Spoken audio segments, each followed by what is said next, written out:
Welcome back to Hub City TV. I'm Jacqueline Coleman. And I'm Elwood Key. Sometimes, one chance is all you need to impress someone. And that's exactly what former Southern Miss football playmakers do in USM's Pro Day at The Rock. Through hard work and through a hard work ethic, just a bit of luck, those players that played on the Southern Miss gridiron will one day get a chance on the big stage. Hub City TV reporter Julius Kizzy gives us an up-and-close and personal look at Southern Miss Pro Day. After having prolific seasons individually, several former Southern Miss athletes make their case for their NFL dreams. Really, any team that calls, I'll be happy to go to. Over 20 NFL scouts partake at Southern Miss Pro Day, watching former USM players show their skills. Personally, it was a solid day. Some things, I've been training a while, so, I've had some good numbers, but it was a pretty good day. I feel like it got better in some areas, but overall solid. From Dylan Bradley to Nick Mullins, they believe that they have what it takes. The expectation that I had today, I got them. I did great on my bench, my vert, on my broad jump, my 40. So I did pretty good throughout the whole day. I felt good about today. The 40-yard dash is a speed drill to show just how fast they can get from point A to point B. But this is not the end-all, be-all for a prospect's chances. DJ Thompson believes that even though he may have impressed some scouts, he has more work to do. For one, getting in better shape. I feel like I did a lot of things explosive-wise and things that'll make me jump higher and get a little stronger, but I don't feel like I condition myself as well as I can. And I need to condition myself to be ready for minicamp and to be able to go without getting tired. Through hard work and perseverance, these Golden Eagles believe that their pro chances are just around the corner. I'm excited to get over. I'm glad it's over with. I'm glad I could just, go on to the next phase of this and wait on my name to be called. The NFL Draft starts on April 27th, and for Hub City TV, I'm Julius Kizzy. Colleges typically fall into two categories: a historically black college and university, or predominantly white institution. Many people classify the University of Southern Mississippi as a PWI, or a predominantly white institution, because the majority of students identify as white. University's Institution of Research statistics show white students make up 62% of USM, with 27% African American. Dr. Curtis Austin, a Black Studies historian, accredited Southern Miss for having the largest number of African American students in Mississippi, other than Delta State University, to not be a HBCU. If the number of African American students increase to 50%, what will Southern Miss be classified if not a PWI? USM reaches a milestone this year as it celebrates 50 years of children's literature through its annual F.B. Kegler Book Festival.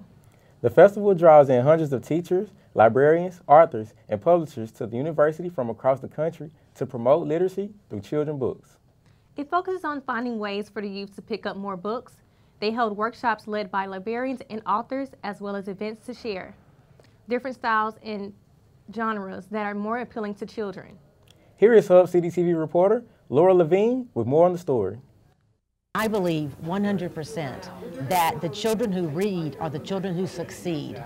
Literacy is promoted at USM, but not just targeting college students. The university hits the books and the youth with its 50th celebration of the Kegler Children's Book Festival.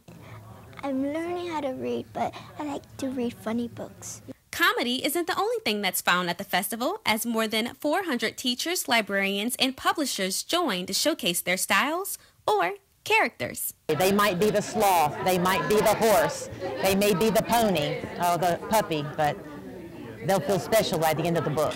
And what it takes behind the scenes. You have a whole team of editors, artists, and the publisher and the marketing that are all working to make sure that your dream comes true and that your story gets told. And as stories are told, experts find only a few being cracked open. The National Center for Education reports that only 1/3 of American fourth graders are proficient readers. I read a lot at school, but I don't really read a lot at home. So before your 9 or 10-year-old has to play catch-up before even hitting high school, experts say by just opening 3 books a week can help improve and promote higher success rates in school. A lot of people think that with video games and movies being at such an instant access that reading and literacy is something of the past, but I'm seeing, especially with my young kids coming up, that literacy is becoming even more important. Books aren't just increasing reading skills, some dig deeper to reach self-esteem. We want to make every child believe that they are good and special in their own skin.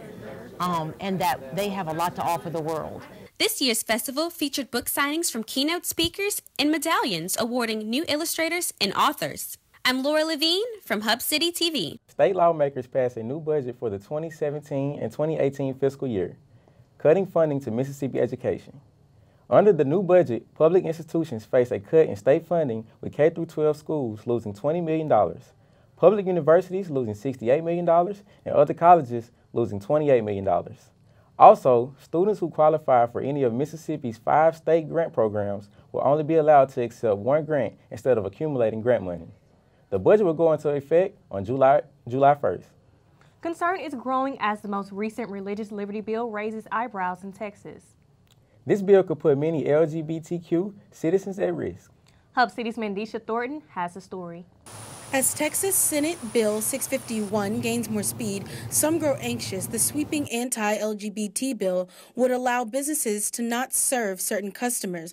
The most recent bill follows a slew of Southern bills, such as the controversial Mississippi House Bill 1523. Senate Bill 651 and House Bill 1523 are some of the most recent anti-LGBTQ legislation. But where does that leave the local community, such as the Spectrum Center? The Spectrum Center in Hattiesburg is an oasis for the local LGBT community. Michael McGee and Joshua Hill say they stay at places they feel will discriminate. We typically stay south of Hattiesburg and south of the state for fear of that, for fear of going up north and finding someone say, we're not going to serve you. USM freshman and transgendered male Alex Saucier says that bills such as these upset him. The bill itself, I feel like sad. What I've read and what I've studied, people estimate that there are like 15,000 transgender people in Mississippi. For Hub City TV, I'm Yandisha Thornton. After the break, we're going to tell you about Hub Fest's economic impact on Hub City, and how city leaders go over the edge to help fight against hunger in the Hattiesburg community. Stick around because we'll be right back.